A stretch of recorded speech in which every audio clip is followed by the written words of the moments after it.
Problem हो गई थी पहले वाले लाइव लेक्चर के अंदर, so there was some technical error. तो स्टार्ट करते हैं आज के लेक्चर को। देखिए, लास्ट के लेक्चर में हमने पी ब्लॉक एलिमेंट्स में कुछ फिजिकल प्रॉपर्टीज तक कवर कर ली थी। तो हमने लास्ट के लेक्चर में फिजिकल प्रॉपर्टीज कवर कर ली थी और उसके आगे हम लोग आज बढ़ेंगे।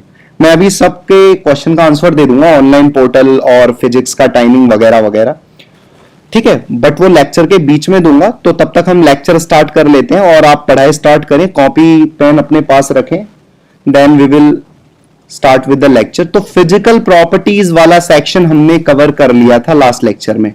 आई होप ये पॉइंट क्लियर होगा सबको। तो फिजिकल प्रॉपर्टीज का पार्ट हमने कवर कर लिया है, ये वाला पार्ट कंप्लीटेड हो चुका है। अब हम यहां पर केमिकल प्रॉपर्टीज स्टार्ट करेंगे। तो we will start with the chemical properties. यहां तक हमने कवर कर लिया था लास्ट लेक्चर में, यहां से आगे हम लोग बढ़ेंगे। So we will start with the chemical properties. तो मैं थोड़ा सा वेट कर ले रहा हूं 1 मिनट के लिए, सो दैट कि बहुत सारे बच्चे आ जाएं, फिर हम लोग स्टार्ट कर लेंगे। 1 सेकेंड।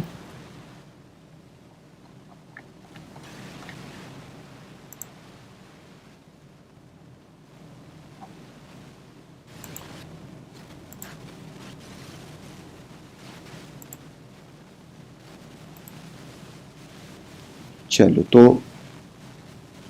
मैं थोड़ा सा वेट कर रहा हूं कि चलो थोड़े बहुत और लोग आ जाएं, then we will proceed with this lecture. तो चलो खैर, जो भी आएगा वो लेट से ज्वाइन करेगा तो कोई बात नहीं, अपना बाद में कवर कर लेगा। तो आई होप बहुत सारे लोग ज्वाइन हो चुके होंगे।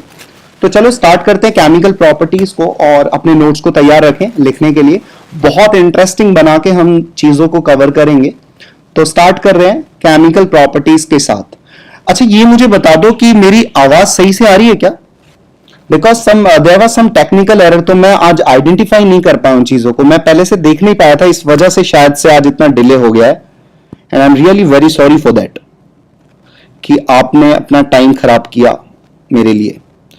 सो can you just confirm it to me कि मेरी आवाज आ रही है कि सही से नहीं आ रही है? एक बार मुझे कंफर्म कर दो और उसके बाद हम लोग प्रोसीड करेंगे आगे। जस्ट टेल मी,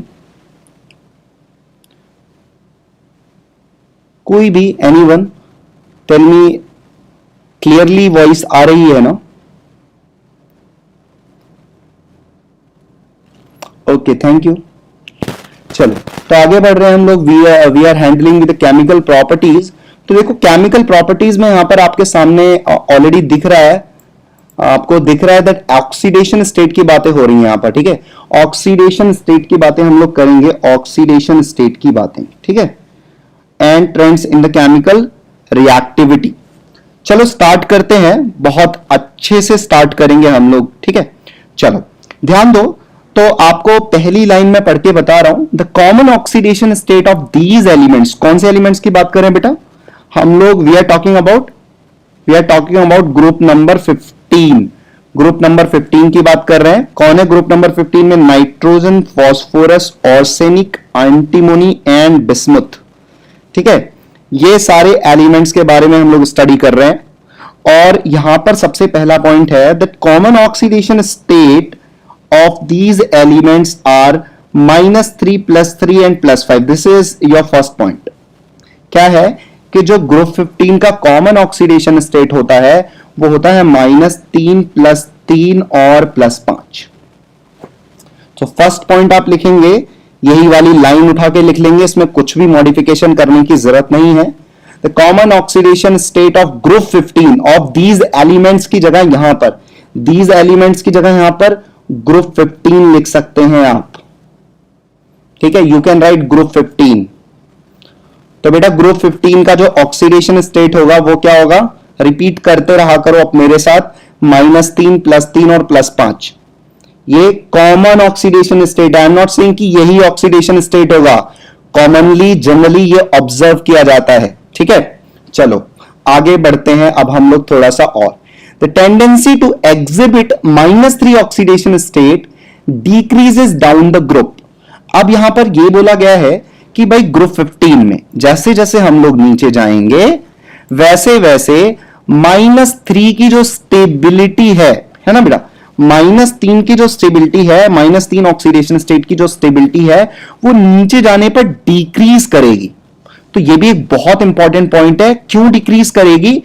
क्यों डिक्रीज करेगी? Due to increase in size and metallic character. चलो मैं इसको थोड़ा सा अच्छे से आपको समझाने की कोशिश कर रहा हूं। यहां पर ध्यान से समझेंगे मेरे पॉइंट को, जो मैं बोलना चाह रहा हूं यहां पर आपके लिए। चलो एक सेकेंड, हाँ वेट करो थोड़ा सा, मैं एक पेज ले लेता हूं। यहां पर मैं समझा रहा हूं आपको, आप लोग कोशिश करना समझने की। देखो नाइट्रोजन है, फास्फोरस है, नाइट्रोजन है, फास्फोरस है, आर्सेनिक है, एंटीमनी है और बिस्मुथ है ना, हमारे पास ये सब है। अब इसमें हमने ये बोला कि भाई नीचे जाने पर -3 ऑक्सीडेशन स्टेट की स्टेबिलिटी घटेगी, है ना, ये पॉइंट हमने बोला है। अब देखो क्यों बोला है, क्योंकि जब नीचे जाते हैं हम लोग तो साइज क्या होता है, बढ़ता है। तो मेटेलिक कैरेक्टर भी क्या बढ़ते हैं कि नहीं, मेटेलिक कैरेक्टर भी बढ़ते हैं। क्यों मेटेलिक कैरेक्टर बढ़ते हैं? क्योंकि भाई इलेक्ट्रॉन का रिमूवल ऑफ इलेक्ट्रॉन, ठीक है बेटा, सही से इसको लिख देता हूं मैं, एक सेकेंड। ये चीज, इलेक्ट्रॉन का रिमूवल इजी हो जाता है नीचे जाने पर, ठीक है। तो अगर इलेक्ट्रॉन का रिमूवल आसान हो जाएगा नीचे जाने पर, तो आप मेरे को यह बताओ कि इलेक्ट्रॉन निकलना पसंद करेंगे, ऐड होना।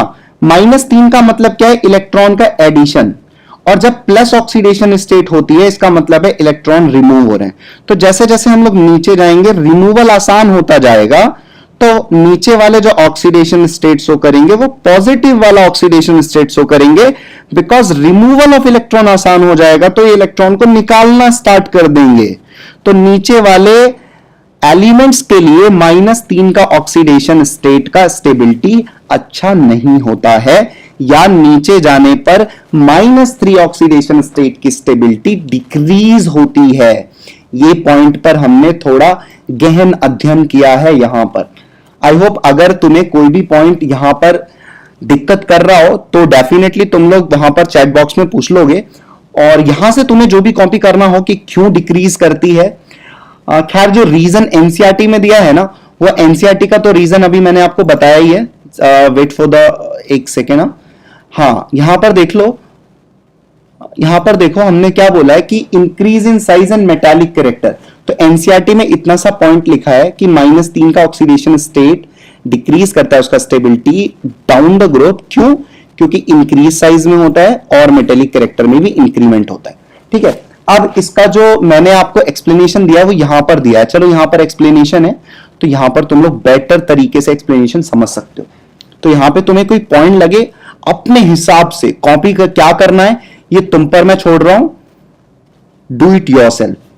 आपको खुद से चेक करना है कि कॉपी क्या करना है। मैं तुम्हें सब कुछ पढ़ा दूंगा, हर एक रीजन बता दूंगा क्यों ऐसा होता है। बाकी अगर कोई रीजन तुम्हें नहीं समझ में आता है तो फिर डेफिनेटली तुम मुझसे पूछ सकते हो वहां पर। एक चीज तो ये हो गई, और मैं अल्टीमेटली बोलूंगा इनऑर्गेनिक केमिस्ट्री है तो मल्टीपल टाइम्स रिवीजन करना पड़ेगा, याद रखने पड़ेंगे, ये सब फैक्ट्स हैं। समझाने की कोशिश इसलिए हो रही है कि आपको थोड़ा सा इंटरेस्टिंग लगे। ओके चलो ये वाला पॉइंट हो गया ना। Is this point clear to you? ये वाला पॉइंट आपको क्लियर है ना, ये वाला? अच्छा आज मुझे ये पहली बार इंटीमेट कर दो कि तुम लोग को ये वाला पॉइंट क्लियर है क्या, जो मैंने अभी यहां पर एक्सप्लेन किया है सबको? जस्ट टेल मी, उसके बाद हम आगे बढ़ेंगे और आज के पूरे लेक्चर को प्रोसीड कर देंगे।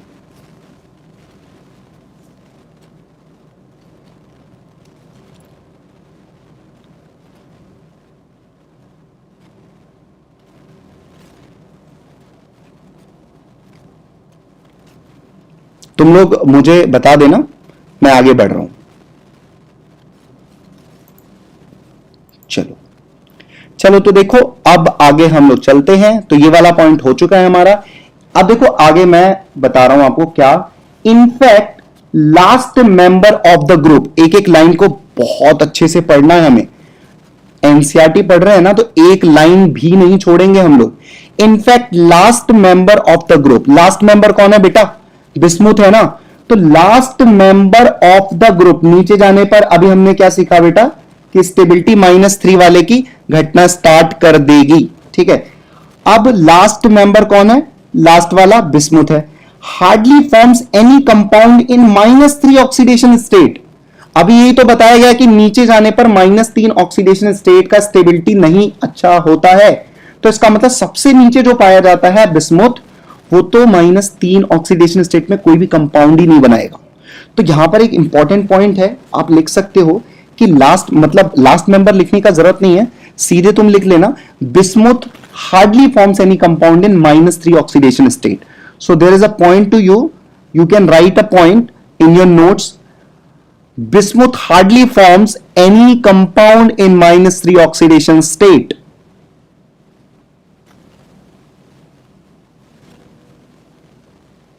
Okay, so write down the point again. I am speaking, bismuth hardly forms any compound in -3 oxidation state.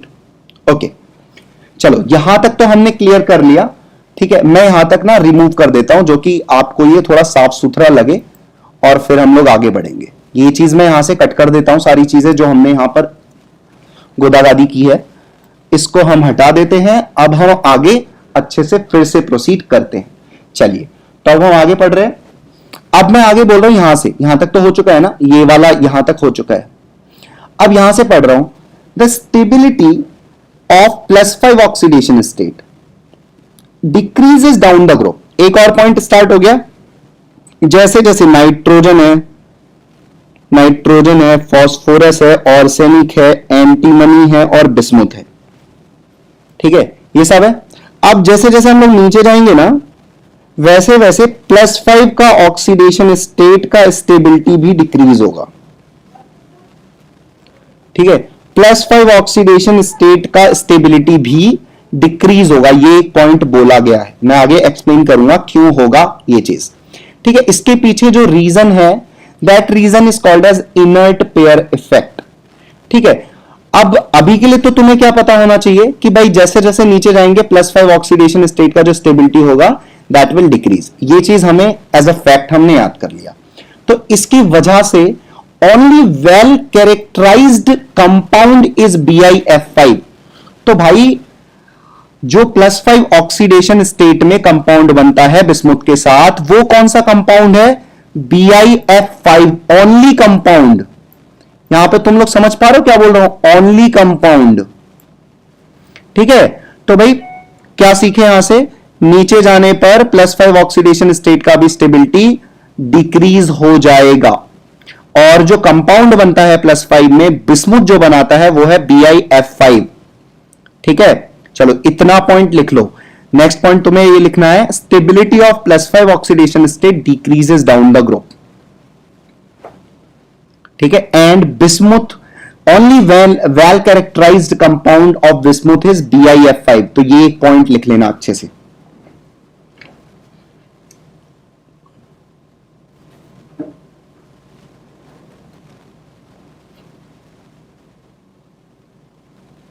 ठीक है, अब देखो मैं इस पॉइंट को एक्सप्लेन कर दे रहा हूं, तुम्हें ये लिखना तो है ही, मैं इस पॉइंट को एक्सप्लेन कर दे रहा हूं अच्छे से।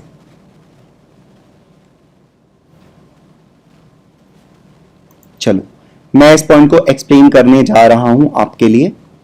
सो we are starting with the explanation of this point. देखो क्या है, होता क्या है मैं बताता हूं। जैसे नाइट्रोजन है, फास्फोरस है, आर्सेनिक है, एंटीमनी है और बिस्मुथ है, ये सब हमारे पास कंपाउंड्स हैं, है ना। और हमने क्या बोला कि भाई नीचे जाने पर +5 ऑक्सीडेशन स्टेट की स्टेबिलिटी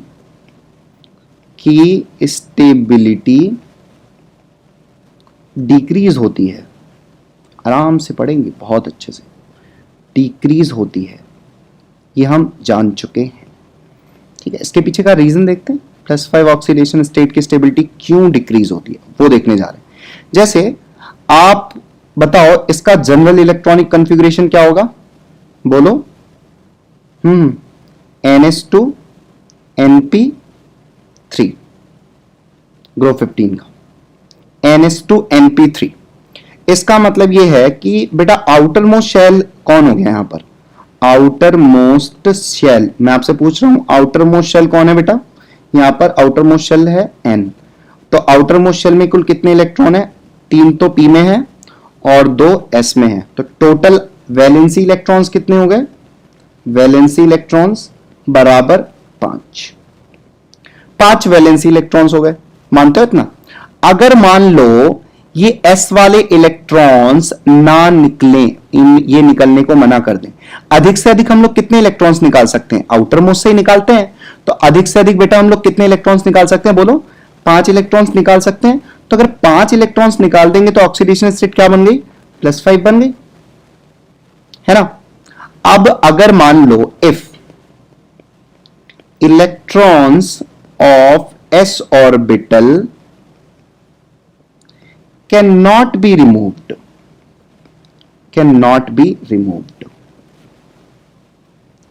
then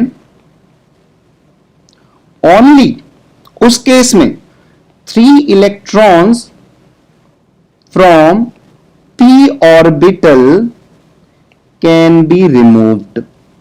उस केस में सिर्फ 3 ऑर्बिटल कैन बी रिमूव्ड। ठीक है, हेलो बेटा कौशिक। तो उस केस में 3 इलेक्ट्रॉन रिमूव किए जा सकते हैं, और 3 इलेक्ट्रॉन अगर रिमूव किए जा सकते हैं तो बेटा ऑक्सीडेशन स्टेट क्या हो जाएगी, ऑक्सीडेशन स्टेट हो जाएगी +3। ठीक है, तो जैसे जैसे बेटा हम नीचे जाएंगे वैसे वैसे क्या होगा, s ऑर्बिटल के इलेक्ट्रॉन निकलने से मना कर देंगे। s ऑर्बिटल के इलेक्ट्रॉन निकलने से मना कर देंगे। क्यों कर देंगे, उसके पीछे भी देखते हैं वजह। मना कर देंगे, जैसे जैसे हम नीचे बढ़ेंगे वैसे वैसे s ऑर्बिटल के इलेक्ट्रॉन्स निकलने से मना कर देंगे।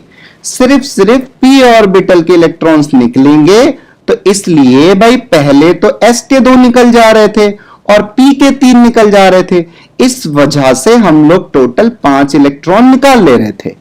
इसका मतलब पहले तो +5 का ऑक्सीडेशन स्टेट बन जा रहा था, लेकिन नीचे जाने पर मैंने आपको वापस से बोलता हूं क्या बताया, s ऑर्बिटल के इलेक्ट्रॉन निकलने से मना कर चुके हैं, तो खाली p ऑर्बिटल के इलेक्ट्रॉन निकलेंगे तो सिर्फ +3 ऑक्सीडेशन स्टेट मिलेगा।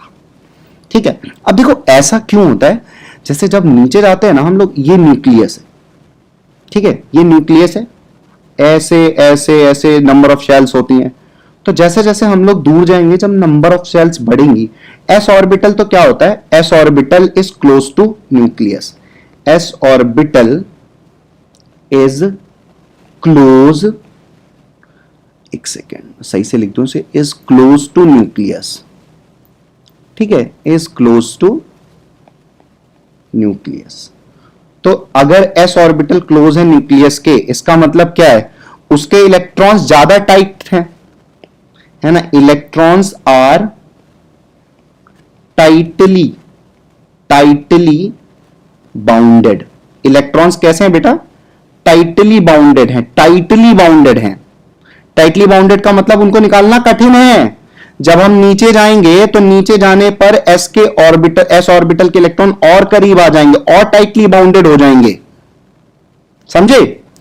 तो उस वजह से नीचे जाने पर s ऑर्बिटल के इलेक्ट्रॉन निकाले नहीं जा सकते, इस वजह से खाली p के इलेक्ट्रॉन निकलेंगे। तो इसलिए +3 की स्टेबिलिटी बढ़ती है और +5 की स्टेबिलिटी घटती है। इसको बोलते हैं इनर्ट पेयर इफेक्ट। ये जो अभी तक हमने इतना पढ़ा है ना, अभी तक जो हमने इतना पढ़ा है, इसको कौन सा इफेक्ट बोलते हैं, इनर्ट पेयर इफेक्ट। क्यों इनर्ट पेयर इफेक्ट बोलते हैं, उसके पीछे का वजह बता रहा हूं। इनर्ट का मतलब क्या हो गया, इनएक्टिव हो गए, ठीक है। पेयर का मतलब 2 इलेक्ट्रॉन, कौन से 2 इलेक्ट्रॉन बेटा, s ऑर्बिटल के 2 इलेक्ट्रॉन, s ऑर्बिटल के 2 इलेक्ट्रॉन, इसलिए इनर्ट पेयर, एक पेयर पूरा इनर्ट हो गया, ठीक है। इसकी वजह से क्या इफेक्ट आया कि +3 का स्टेबिलिटी नीचे जाने पर बढ़ने लगा और +5 का स्टेबिलिटी घटने लगा। तो क्या याद रखोगे तुम लोग, नीचे जाने पर +3 का स्टेबिलिटी बढ़ता है, +3 बढ़ेगा और +5 का स्टेबिलिटी घटेगा। तो अपने को ये पॉइंट याद रखना है। कौन सा पॉइंट है ये, वजह क्या है इसके पीछे, आईपी इफेक्ट। आईपी बोले तो इनर्ट पेयर इफेक्ट, है ना। मैंने आपको बताया है कि ये इसका मतलब क्या है, इनर्ट पेयर इफेक्ट का। बात समझे। अब मुझे ये बताओ, तुम इसमें से कुछ लिखना चाहते हो क्या? Do you want to write anything from the explained point inert pair effect? जो मैंने पॉइंट एक्सप्लेन किया है अभी, उसमें से कोई पॉइंट कॉपी करना चाहते हो? Just tell me. अगर चाहते हो तो फिर मैं वो वाला पॉइंट बोल देता हूं। जस्ट टेल मी, तुम क्या नोट करना चाहते हो? कोई भी एक बच्चा बता दो, फिर हम उसको थोड़ा और इलॉबरेट करेंगे और मैं बताऊंगा लिखना कैसे है। बट ये इनर्ट पेयर इफेक्ट आपको पीरियोडिक टेबल में क्लास 11th में पढ़ाया जाता है। मैंने थोड़ा ओवर एक्सप्लेन कर दिया इस चीज को, बहुत सिंपल भाषा में हम लोग समझेंगे इस चीज को। चलो बस मुझे ये बता दो, जो भी बच्चे देख रहे हो, कि क्या तुम्हें यहां से कोई पॉइंट लिखना है, ये जो मैंने एक्सप्लेन किया है। चाहे तो ये वाला पॉइंट लिख सकते हो, if electrons of s orbital can not be removed then only 3 electrons of p orbital can be removed. ठीक है, तो उस केस में ऑक्सीडेशन स्टेट क्या हो जाएगा बेटा, +3 हो जाएगा। वापस से सब बोल दे रहा हूं मैं, क्या लिखना है वो बोलो। s ऑर्बिटल के इलेक्ट्रॉन्स निकलने से मना कर देंगे, कब, नीचे जाने पर। नीचे जाने पर s ऑर्बिटल के इलेक्ट्रॉन्स निकलने से मना कर देंगे, तो 2 इलेक्ट्रॉन निकलने से मना कर देंगे तो खाली 3 इलेक्ट्रॉन निकलेंगे। तो नीचे जाने पर +3 की ऑक्सीडेशन स्टेट ज्यादा देखने को मिलेगी, लेकिन +5 की ऑक्सीडेशन स्टेट उतनी देखने को नहीं मिलेगी। ठीक है, क्योंकि s ऑर्बिटल के इलेक्ट्रॉन्स नीचे जाने पर टाइटली बाउंडेड होंगे। इस इफेक्ट को क्या बोलते हैं बेटा, इनर्ट पेयर इफेक्ट। ठीक है, हाँ तो लिख लो ना, on moving down the group pair of electron from s orbital can not be removed. ठीक है, ये वाला एक पॉइंट लिख सकते हो, on moving down the group pair of electron. मैं वापस से बोल रहा हूं, note down the point, on moving down the group a pair of electron from s orbital can not be removed. Listen to me, I am repeating again, on moving down the group pair of electron from s orbital cannot be removed. This effect is called as inert pair effect. This is very simple और मैंने इसको over explain कर दिया। I hope तुम सबको अच्छे से inert pair effect समझ में आ चुका होगा। ठीक है, हम लोग एक एक लाइन को ना बहुत अच्छे से पढ़ेंगे, बहुत अच्छे से, क्योंकि हमें एनसीईआरटी पढ़ रहे हैं। एनसीईआरटी की एक लाइन बहुत कुछ इलॉबरेट करती है, तो वो इलॉबरेट टीचर कर सकता है। आपके लिए वो एक लाइन है, लेकिन मेरे लिए तो बहुत कुछ है। तो वो चीज मैं एक्सप्लेन कर रहा हूं, हर एक लाइन से हम क्या क्या चीजें निकालेंगे वो आप देख लो, समझे। चलो आगे बढ़े, एनसीईआरटी पर पहुंचे। So now I am going back to the NCERT.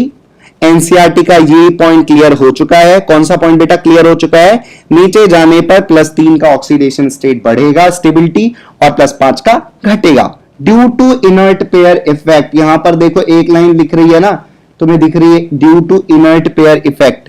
Inert pair effect की वजह से ऐसा होगा, हमें देखने को मिलेगा। ये मैंने इनर्ट पेयर इफेक्ट आपको अच्छे से एक्सप्लेन कर दिया है। जिसको नहीं समझ में आया, इसी वीडियो को वो दोबारा भी देख सकता है। चलो अब हम आगे बढ़ते हैं बेटा। नाइट्रोजन जो होता है ना, वो एग्जिबिट करता है +1, +2 और +4 का ऑक्सीडेशन स्टेट। अब तुम में से बहुत लोग ये पूछोगे, सर अभी तो आपने बताया -3, +3 और +5 का ऑक्सीडेशन स्टेट देखने को मिलेगा, अब आप बोल रहे हो कि +1, +2, +4। तो मैं बोल दूं कि ये बेटा कॉमन ऑक्सीडेशन स्टेट है ग्रुप 15 का। नॉर्मली जो ग्रुप 15 के एलिमेंट्स होते हैं वो -3, +3 और +5 दिखाते हैं, लेकिन यहां पर स्पेशली नाइट्रोजन के लिए बात बोली गई है। क्या बोली गई है कि नाइट्रोजन +1, +2, +4 ऑक्सीडेशन स्टेट दिखाता है, कब, when it reacts with oxygen. इसका मतलब क्या होता है बेटा, इसको थोड़ा साफ सुथरा कर दें फिर बात करते हैं। चलो इसको मैं साफ कर देता हूं और फिर हम लोग अच्छे से आगे बढ़ते हैं। मैंने ये बोला है बेटा कि जो नाइट्रोजन होता है ना वो +1 +2 +4 ऑक्सीडेशन स्टेट शो करेगा। कब? जब वो ऑक्सीजन से रिएक्ट करेगा। तो इसको हम कैसे समझेंगे भाई? नाइट्रोजन ऑक्सीजन के साथ जो भी कंपाउंड बनाता है उसमें वो ऑक्सीडेशन स्टेट कौन कौन सी रखेगा? +1 +2 और +4। चलो इसको और थोड़ा सा अच्छे से समझ लेते हैं हम लोग। ठीक है, एक सेकंड मैं इसको रिमूव कर दे रहा हूं यहां से, फिर मैं आपको एक्सप्लेन करता हूं अच्छे से। अब ध्यान से देखो, जो अभी तक पॉइंट था ना, अभी वाले पॉइंट को हम कैसे समझेंगे? अभी वाले पॉइंट को हम समझ रहे हैं कि बेटा जो नाइट्रोजन है ना हमारे पास, नाइट्रोजन, ये जो नाइट्रोजन है, नाइट्रोजन ये +1, ठीक है। देखो यहां ये वाले पॉइंट को हम थोड़ा इलॉबरेट कर रहे हैं, मैं वापस से जो लेट है बता दे रहा हूं। +1 +2 +4 वाली ऑक्सीडेशन स्टेट वाला पॉइंट हम समझने की कोशिश कर रहे हैं, ठीक है। तो कहां गया ये पॉइंट? एक सेकेंड, कहां लिखा? हाँ, नाइट्रोजन +1 +2 और ये रहा, एक सेकेंड, +1 +2 और +4। तो +1 +2 और +4 का ऑक्सीडेशन स्टेट दिखाएगा किसके साथ? With oxygen, with oxygen. इसका मतलब क्या है? सिंपल सी बात है, ऑक्सीजन के साथ नाइट्रोजन का जो भी कंपाउंड होगा ना, ऑक्सीजन के साथ नाइट्रोजन का जो भी कंपाउंड होगा वो हमेशा ही या तो +1 या तो +2 या तो +4 के ऑक्सीडेशन स्टेट में रहेगा। ये बात बोली जा रही है। समझ में आई बात? समझ में आ गया ना क्या बोल रहा हूं? मतलब जैसे देखो N2NO, NO एक कंपाउंड होता है ना। अब बताओ NO में नाइट्रोजन का ऑक्सीडेशन स्टेट बोलो कितना होगा? NO के अंदर खुद से सोच समझ के निकालो। ऑक्सीजन का -2 होता है तो नाइट्रोजन का कितना हो जाएगा? +2, ठीक है। अब अगर मैं बोलूं तुमसे N2O4, N2O4, इसके अंदर नाइट्रोजन का ऑक्सीडेशन स्टेट बताओ। तो यहां पर 4 ऑक्सीजन है, तो 4 ऑक्सीजन की वजह से -8 हो गया, ठीक है। इसको बैलेंस करने के लिए 2 नाइट्रोजन है, तो एक नाइट्रोजन पर कितना होगा बोलो? +4, ठीक है। तो यहां पर +4 हो गया। तो इस वजह से मैं बोल रहा हूं जो नाइट्रोजन होगा ऑक्सीजन के साथ जब भी रिएक्ट करेगा तो ऑक्सीडेशन स्टेट कौन कौन सी होंगी? +1 +2 और +4। ये है एक पॉइंट। तो इसको तुम लोग कैसे लिख सकते हो? इसको तुम लोग ऐसे लिख सकते हो, लिखो, मैं बोल रहा हूं लिखो। नेक्स्ट पॉइंट लिखो, when nitrogen forms compound with oxygen, write the next point, when nitrogen forms the compound with oxygen, the oxidation state will be +1 +2 and +4. When the nitrogen forms the compound with oxygen, when the nitrogen forms the compound with oxygen, the oxidation state of nitrogen is +1 +2 and +4। Okay, बात समझ गए ना? बहुत simple है। इसी प्रकार से बेटा ना फास्फोरस जो होता है वो +1 और +4 का ऑक्सीडेशन स्टेट दिखाएगा इन सम ऑक्सो एसिड्स। ऑक्सो एसिड्स बोलने का मतलब क्या है? ऑक्सीजन के कंपाउंड्स में। तो फास्फोरस ऑक्सीजन के साथ जो कंपाउंड्स बनाता है, फास्फोरस और ऑक्सीजन के जो कंपाउंड्स होते हैं उसमें फास्फोरस की ऑक्सीडेशन स्टेट आपको क्या देखने को मिलेगी? +1 और +4 देखने को मिलेगी। Okay, this point is clear ना? दोनों पॉइंट बहुत इंपॉर्टेंट पॉइंट है। क्या पहला पॉइंट क्या है? बोलो, मेरे साथ बोलो।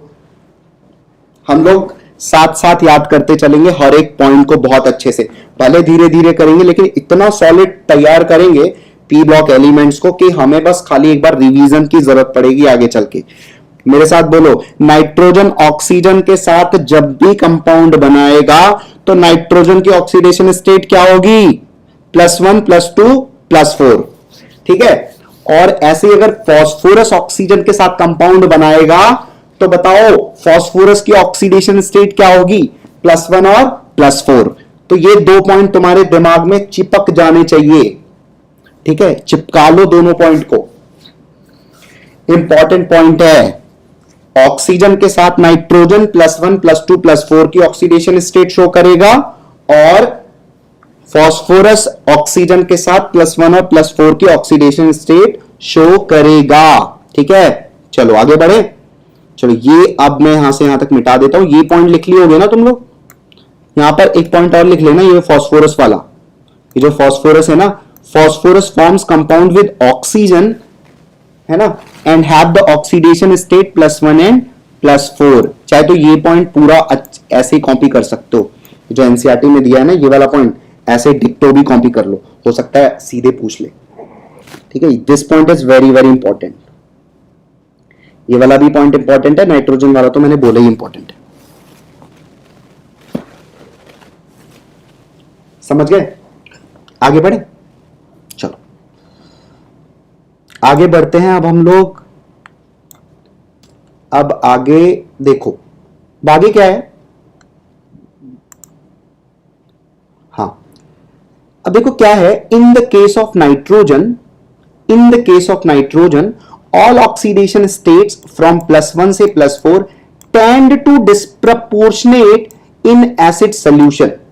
देखो अब ये बोल रहा है कि जितने भी nitrogen, in the case of nitrogen, nitrogen के केस में जितनी भी ऑक्सीडेशन स्टेट +1 से +4 होंगी, जितनी भी ऑक्सीडेशन स्टेट बेटा +1 से +4 होंगी ना, एक सेकेंड, ये क्या हो गया,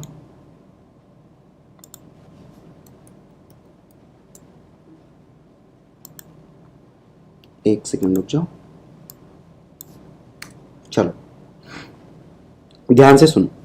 मैं क्या बोल रहा हूं कि नाइट्रोजन के केस में अगर +1 से +4 का ऑक्सीडेशन स्टेट देखने को आपको मिल रहा है ना, तो वो सब क्या करेंगे, डिस्प्रपोर्शनेट कर जाएंगे, डिस्प्रपोर्शनेट कर जाएंगे in the acid solution. Disproportionate का मतलब क्या होता है वो देखो, यहां पर ये रिएक्शन तुम देख पा रहे हो अपने सामने, ये वाली रिएक्शन। ठीक है, रिएक्शन जो है HNO2, देखो ध्यान से, एक सेकेंड, ये रिएक्शन देखो, मैं तुम्हें दूसरे पेज पर ले चलता हूं, चाहे तो यहीं पर देख लो। देखो HNO2, ठीक है, HNO2 से HNO3 plus H2O plus NO। ठीक है, तो हमें यहां तक देखो देखने को मिल रहा है। अब मैं बोल रहा हूं तुम HNO2 के अंदर नाइट्रोजन की ऑक्सीडेशन स्टेट बताओ, HNO2 के अंदर निकालो। यहां पर एक ऑक्सीजन -2, तो 2 ऑक्सीजन तो -4, ये हो गया। ठीक है, -4 हो गया ना। अब यहां पर ये हाइड्रोजन, तो ये +1 हो गया, तो ये नाइट्रोजन बोलो कितना होगा, +3 होगा बैलेंस करने के लिए। चलो, तो नाइट्रोजन +3 में आ गया। तो ये वाला पॉइंट क्या बोल रहा है कि ऐसा कोई भी कंपाउंड जिसमें नाइट्रोजन +1 से +4 के बीच में होगा, वो डिस्प्रपोर्शनेट हो जाएगा एसिडिक सॉल्यूशन में। डिस्प्रपोर्शनेट का मतलब क्या होता है, एक ही एलिमेंट का रिडक्शन और एक ही एलिमेंट का ऑक्सीडेशन। देखें कैसे, चलो यहां पर देखो HNO2 टूट गया HNO3 में, तो अब तुमसे मैं पूछ रहा हूं HNO3 में नाइट्रोजन का ऑक्सीडेशन स्टेट बताओ। HNO3 के अंदर नाइट्रोजन का ऑक्सीडेशन स्टेट बताना है तुम्हें, बोलो कौन क्या होगा, बताना है तुमको, खुद सोचो समझो और जल्दी जल्दी बोलो। हाइड्रोजन क्या होगा बेटा, +1, ठीक है, और बोलो नाइट्रोजन क्या होगा, पता नहीं। ऑक्सीजन 3 है तो -6 हो गया। ठीक है, -6 और +1 मिलके -5, तो नाइट्रोजन क्या, +5। तो यहां पर ये वाला जो नाइट्रोजन है ना, ये +5 में। ठीक है, ये वाला नाइट्रोजन किसमें बेटा, +5 में। समझ गए, ये वाला नाइट्रोजन किसमें, +5 में। एक सेकंड, थोड़ा सा सही से नहीं लिखा रहा। और यहां पर भी एक नाइट्रोजन है, यहां के नाइट्रोजन का ऑक्सीडेशन स्टेट निकालें, बोलो यहां के नाइट्रोजन का ऑक्सीडेशन स्टेट क्या हो जाएगा, -2 + 2, सिंपली +2। थोड़ा सा ना उल्टा सीधा हो रहा है, एक सेकंड रुको तो।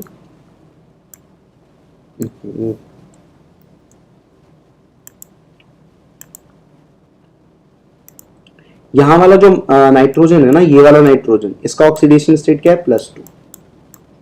ठीक है, मेरी बातों को समझना। मैं ये बोल रहा हूं कि देखो यहां पर इसको मिटा दो अब, ऑक्सीडेशन स्टेट तो लिख ही लिया है ना हमने, मतलब निकाल ही लिया, ऑक्सीडेशन स्टेट निकालना बता रहा था मैं। चलो ध्यान से सुनो। अब देखो क्या है ना कि यहां वाला जो नाइट्रोजन है, यहां वाला नाइट्रोजन, ये वाला नाइट्रोजन, एक सेकेंड, ये वाला नाइट्रोजन का ऑक्सीडेशन स्टेट कितना है? +3, ठीक है। और यहां वाले नाइट्रोजन का ऑक्सीडेशन स्टेट कितना है? +5, ठीक है, ये वाला +3 है। और यहां वाले का ऑक्सीडेशन स्टेट कितना है? +2, ठीक है। तो देखो +3 से +5 गया तो ऑक्सीडेशन हुआ, और +3 से +2 गया तो रिडक्शन हुआ। बात समझे? तो साइमल्टेनियसली नाइट्रोजन का ऑक्सीडेशन भी हो रहा है और रिडक्शन भी हो रहा है। तो HNO2 से ऑक्सीडाइज होके HNO3 बना, और HNO2 से रिड्यूस होके 2NO बना। तो एक ही एलिमेंट का यहां पर ऑक्सीडेशन भी हो रहा है और एक ही एलिमेंट का रिडक्शन भी हो रहा है। ऐसी रिएक्शन कहलाती है डिस्प्रपोर्शनेट रिएक्शन। तो ओवरऑल जो हमारे सामने पॉइंट आया है वो ये है। अब इसको सबको रिमूव कर देता हूं, ये सिर्फ समझाने के पॉइंट ऑफ व्यू से था।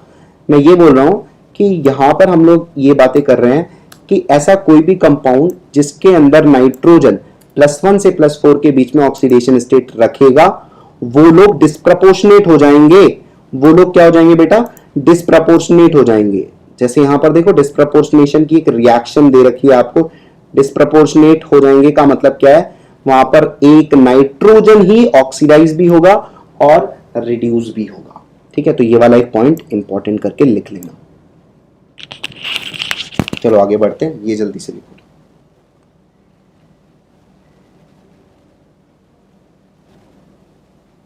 चलो कर लो, कोई पॉइंट नहीं समझ में आया तो पूछना।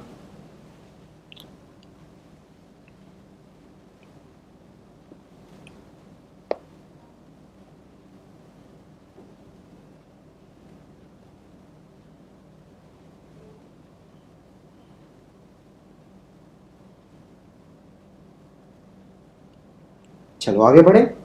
रिएक्शन अच्छे से लिख लेना तुम लोग, हो सके ना तो एनसीईआरटी भी सामने रखा करो तुम लोग।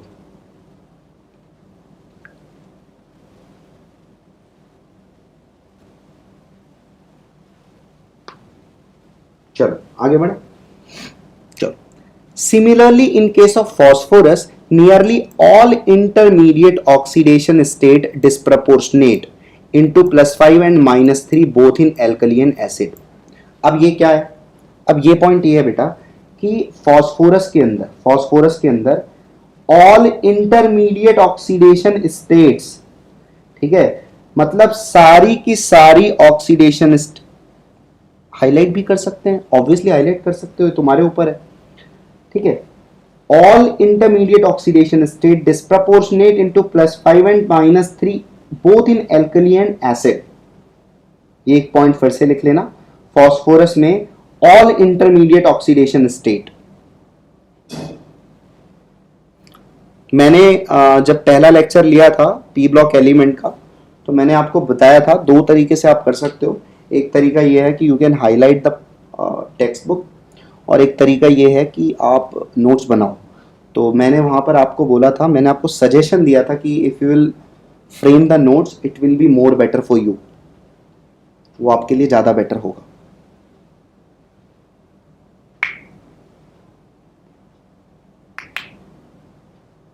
ठीक है, तो ये वाला पॉइंट लिखो, फिर आगे बढ़ते हैं।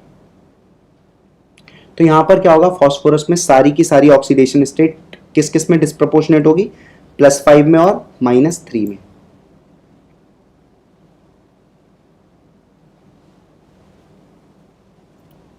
चलो आगे बढ़ते हैं।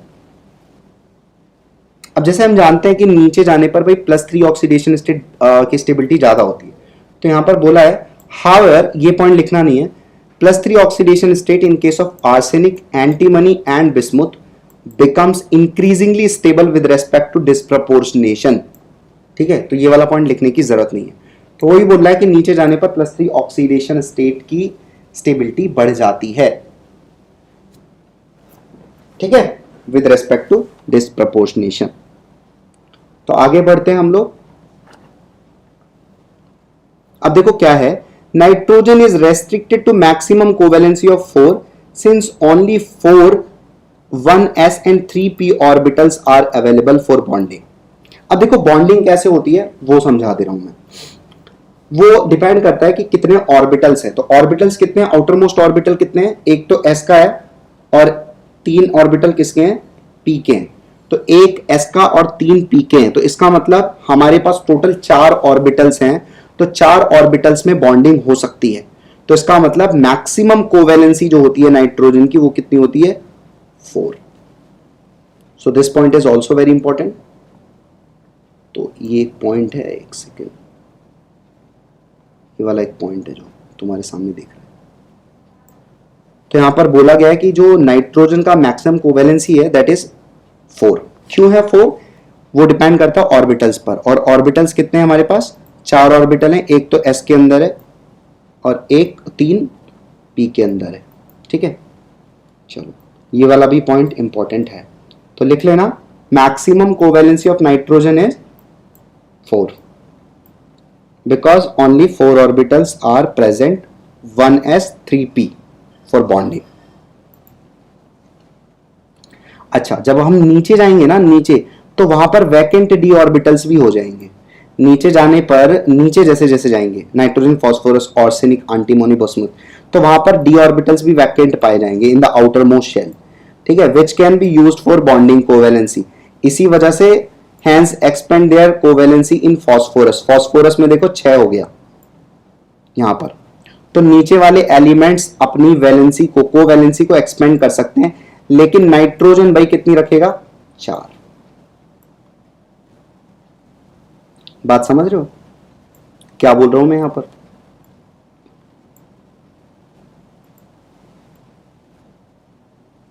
तो नाइट्रोजन की 4 होगा, लेकिन नीचे जाने पर कोवेलेंसी एक्सपेंड हो जाएगी, जैसे फास्फोरस में 6 हो गई है।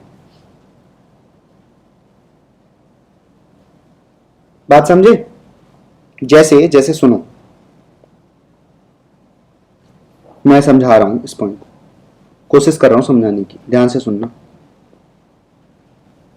देखो पॉइंट ये है सिंपल सा कि भाई नाइट्रोजन का जो इलेक्ट्रॉनिक कॉन्फ़िगरेशन है ना, वो क्या है, नाइट्रोजन का इलेक्ट्रॉनिक कॉन्फ़िगरेशन क्या है, 2s, लिख क्यों नहीं रहा है सही से यार, 2s2 2p3। ठीक है, ये है इलेक्ट्रॉनिक कॉन्फ़िगरेशन नाइट्रोजन का। लेकिन जब फास्फोरस में चले जाओगे ना तुम लोग, फास्फोरस में जब चले जाओगे तुम लोग, तो यहां पर इलेक्ट्रॉनिक कॉन्फ़िगरेशन क्या हो जाएगा, 3s2 3p3, 3s2 3p3। तो अब n बराबर 3 में d आया या नहीं आया, ऑब्वियसली आ गया।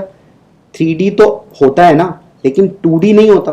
तो यहां पर जब फास्फोरस में होगा तो d ऑर्बिटल आगे चल के खाली भी होगा, तो यहां इससे भी बॉन्डिंग कराई जा सकती है। तो यहां पर कोवेलेंसी को एक्सपेंड किया जा सकता है। फास्फोरस में देखो इसलिए 6 है, लेकिन नाइट्रोजन में 4 होगा।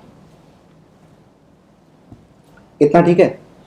तो आज हमने बहुत ज्यादा नहीं किया, ठीक है, जस्ट बिकॉज की टेक्निकल एरर आ गया था, तो हम सिर्फ इतना सा पढ़ पाए, सोचो इतना सा। ठीक है, लेकिन मुझे उम्मीद है कि तुम्हें जितनी भी लाइंस होंगी वो बहुत अच्छे से समझ में आई होंगी। थोड़ा सा टेक्निकल एरर चल रहा है यार आज, ठीक है, इस वजह से मैं आज अच्छे से नहीं कर पाया हूँ, बहुत अच्छे से। तो आई am really sorry for that कि मेरी वजह से तुम्हारा काफ़ी टाइम पहले भी नुकसान हुआ, और अभी भी देखो लिख नहीं रहा है सही से। जो मैंने आइडिया सोचा था वो एग्जीक्यूट नहीं हो पाया। ठीक है, तो इसके लिए माफ़ करना मुझे। बाकी यहाँ तक तुम लोग अच्छे से कर लेना, ये जितने भी पॉइंट्स मैंने एक्सप्लेन किए हैं उन पॉइंट्स को बहुत अच्छे से कर लेना। ठीक है, हम लोग अच्छे से नेक्स्ट लेक्चर में करेंगे यहाँ से एनोमलस प्रॉपर्टीज ऑफ नाइट्रोजन। एक बार स्पीड पकड़ना स्टार्ट करेंगे ना हम लोग, तो बहुत तेज़ी से भागेंगे, बहुत जल्दी जल्दी कवर हो जाएगा, बहुत अच्छे से समझ लेंगे। तो आज के लिए इतना ही रखते हैं, थोड़ा टाइम वेस्ट हो गया पहले, और अभी भी सिस्टम सही से काम नहीं कर रहा, मैं देख रहा हूँ थोड़ा सा टेक्निकल एरर लग रहा है मुझे, कुछ ना कुछ मुझे सेटिंग्स कुछ चेंज करनी पड़ेगी, उसके बाद हम लोग सही से कर पाएंगे। आज मैंने थोड़ा सा सेटिंग बदला था कि थोड़ा और इंटरैक्टिंग हो, लेक्चर, बट कोई बात नहीं, हमने करीब 2-3 पेज कवर कर लिए यहाँ तक। एनिमुलस प्रॉपर्टीज ऑफ नाइट्रोजन से हम लोग स्टार्ट करेंगे नेक्स्ट लेक्चर में। बाकी तुम लोग कोई डाउट हो तो पूछ लो मुझसे, if there is any doubt और you want to ask some question from me. जो देखो मेरे कोचिंग के आउटसाइडर के बच्चे हैं जो कोचिंग में नहीं जुड़े हुए हैं मेरे से, वो अगर पोर्टल खरीदना चाहते हैं तो उसका 500 चार्ज है, ठीक है। पोर्टल पर लॉगिन चाहते हैं तो उनका चार्ज है 500 रुपया, ठीक है। जो बच्चे आगे चल के ऑफलाइन भी ये वीडियो देखेंगे, अभी तो लाइव है ये, ठीक है, मतलब जब ये लाइव खत्म हो जाएगा उसके बाद भी जो वीडियो देखेंगे, तो अगर पोर्टल से जुड़ना चाहते हैं आप पोर्टल से जुड़ना चाहते हैं तो चार्ज है 500 रुपये। फिजिक्स का टाइमिंग वगैरह क्या है वो टेलीग्राम पर अपडेट हो जाएगा। तो आई होप जिसकी कोई डाउट होगी वो टाइमिंग से रिलेटेड या पोर्टल से रिलेटेड। नाइट्रोजन नेवर सो 5, ऑब्वियसली यहां पर लिखा है ना, मैंने बोला तो नाइट्रोजन का जो कोवेलेंसी है दैट इज रेस्ट्रिक्टेड टू 4, उसके पास सिर्फ 4 ऑर्बिटल ही है, ठीक है, इसीलिए वो NH4+ तक ही बनाता है। मैं आगे एक्सप्लेन कर दूंगा नेक्स्ट लेक्चर में ये सारे पॉइंट्स। आज के लिए इतना ही रखो, आज के लिए इतना अच्छे से रिवाइज कर लो। फास्फोरस की कोवेलेंसी फिर से बताने वाली बात क्या है, फास्फोरस में जैसे फास्फोरस नीचे पाया जा रहा है ना, नीचे, तो नीचे क्या है 3 में फास्फोरस के अंदर d ऑर्बिटल्स भी हैं और वो वैकेंट है, खाली पड़े हुए हैं, तो ये भी यूज किए जा सकते हैं बॉन्डिंग के लिए, ये भी यूज किए जा सकते हैं। ऑर्बिटल्स के अंदर बॉन्डिंग होती है तो ये देखने होते हैं कितने ऑर्बिटल्स हैं हमारे पास, ठीक है, तो यहां पर p ऑर्बिटल के अंदर भी बॉन्डिंग हो सकती है, इस वजह से ये अपने कोवेलेंसी को एक्सपेंड कर सकता है।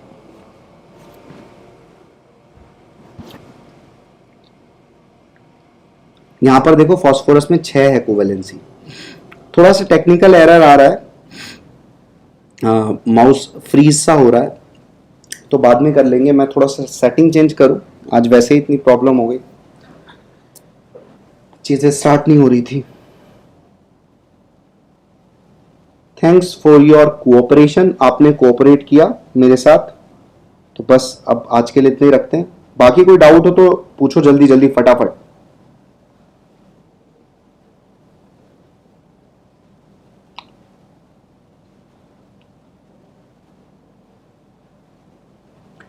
कोई डाउट हो तो जल्दी जल्दी पूछो, जल्दी जल्दी, थोड़ा सेटिंग वगैरह सही करनी है मुझे इसकी।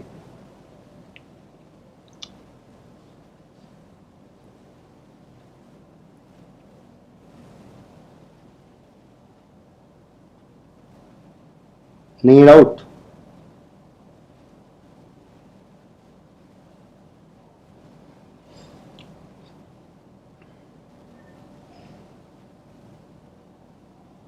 डाउट नहीं है ना कोई तुम लोगों को? पूछ रहा हूं फिर से। अब ये जो यहां पर लीपा पोती किया गया है इसको तो हटा देते हैं। चलो अच्छा है, चलो बढ़िया से मेहनत करो तुम लोग। बायो का लेक्चर जो चल रहा है बहुत बढ़िया से उसको रिवाइज करते रहना और एकदम अच्छे से पढ़ते रहो, अपने आप को मोटिवेटेड रखो। और कहीं पर भी ऐसा डीमोटिवेशन सा आए ना, सीधे सीधे कॉल मी, मुझे कॉल करो, कोई दिक्कत की बात नहीं है, हम लोग मैनेज कर लेंगे ऐसे करके, ठीक है। चलो कोई भी प्रॉब्लम हो सीधे मुझसे कंसल्ट करना। पढ़ाई में दिक्कत आ रही हो तुम्हारी, कहीं पर कोई भी प्रॉब्लम आ रही हो, मेरा नंबर है तुम्हारे पास, सीधे मुझे कंसल्ट करो सीधे, कोई पेन लेने की जरूरत नहीं है किसी भी चीज के। तो अब आज के लिए इतना रखते हैं, मैं अब एंड कर रहा हूं स्ट्रीम को, ठीक है। रिवाइज कर लेना अच्छे से तुम लोग, चलो।